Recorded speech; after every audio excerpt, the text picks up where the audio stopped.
ठीक है sir. Sir कुछ थीमेटिक या सेक्टोरल फंड्स लेकर भी इसमें आया है?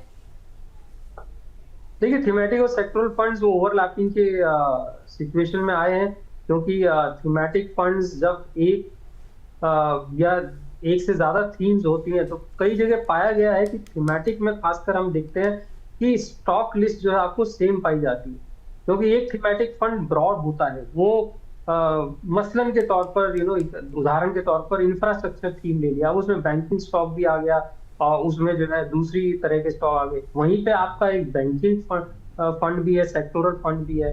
एक और थीम हो सकती है आपकी, उसमें भी आपको बैंकिंग स्टॉक मिल सकती है। तो इस तरीके से थीमेटिक फंड में ओवरलैपिंग आपको दिखाई दे सकती है। तो यहाँ पे उस पे भी एड्रेस करने की जरूरत करी है कि अगर ओवरलैपिंग होगी तो 50% से ज्यादा अगर ओवरलैपिंग होगी तो वो आपको एड्रेस करना पड़ेगा। ठीक ठीक है है सर। सर। सर एक इम्पॉर्टेंट चीज़ और इसमें निकल कर आई है सर, जो कि इक्विटी स्कीमों की जो बची राशि है उसको गोल्ड में, डेट में, रिट्स में, इनविट्स में, उसमें लगाने की अनुमति की बात क्यों हो रही है सर? ये सर काफ़ी गेम चेंजर टाइप चीज़ देखने को मिल रही है। आप इसको किस नज़रिए के हिसाब से देखते हो और इसकी ज़रूरत क्यों पड़ी? आपको ऐसा क्यों लगता है सर? देखिए, मेरी राय में ये बड़ा अच्छा डिसीजन है। इससे होगा क्या, एक तो डाइवर्सिफिकेशन की तरफ जाएंगे एग्जिस्टिंग स्कीम्स जो है, क्योंकि कई बार क्या होता है कि मार्केट में उतनी अपॉर्चुनिटीज नहीं है, तो फंड मैनेजर जो है या वो पर्टिकुलर स्कीम आपको ज्यादा कैश में दिखाई देती है। उस कैश को, क्योंकि ऑब्जेक्टिव के अकॉर्डिंग वो केवल इक्विटी में ही निवेश कर सकते हैं, तो जब तक अपॉर्चुनिटी ना मिले कैश में रहते हैं। लेकिन अगर उनको ये अपॉर्चुनिटी मिल रही है कि वो गोल्ड में जा सकते हैं, इनवीट में जा सकते हैं, रीट में जा सकते हैं, जी। तो एक तरह से दो, कैश डिप्लॉय हो रहा है, दूसरा एक डाइवर्सिफिकेशन हो रहा है। अगर स्कीम में ही डाइवर्सिफिकेशन होगा तो जो डाउनसाइड प्रोटेक्शन है वो कहीं ना कहीं मिलेगा इन्वेस्टर्स को भी।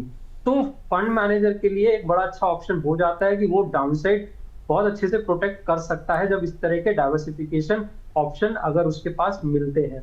तो मेरी राय में तो अच्छा निर्णय होगा ये। ठीक है सर। सर आपने डाउन साइड के लिए तो बोला कि एक अच्छा ऑप्शन मिल जाएगा फंड मैनेजर को भी, और निवेशकों के लिहाज से भी अच्छी चीज़ है। सर लिक्विडिटी पे क्या कुछ फर्क पड़ेगा इससे?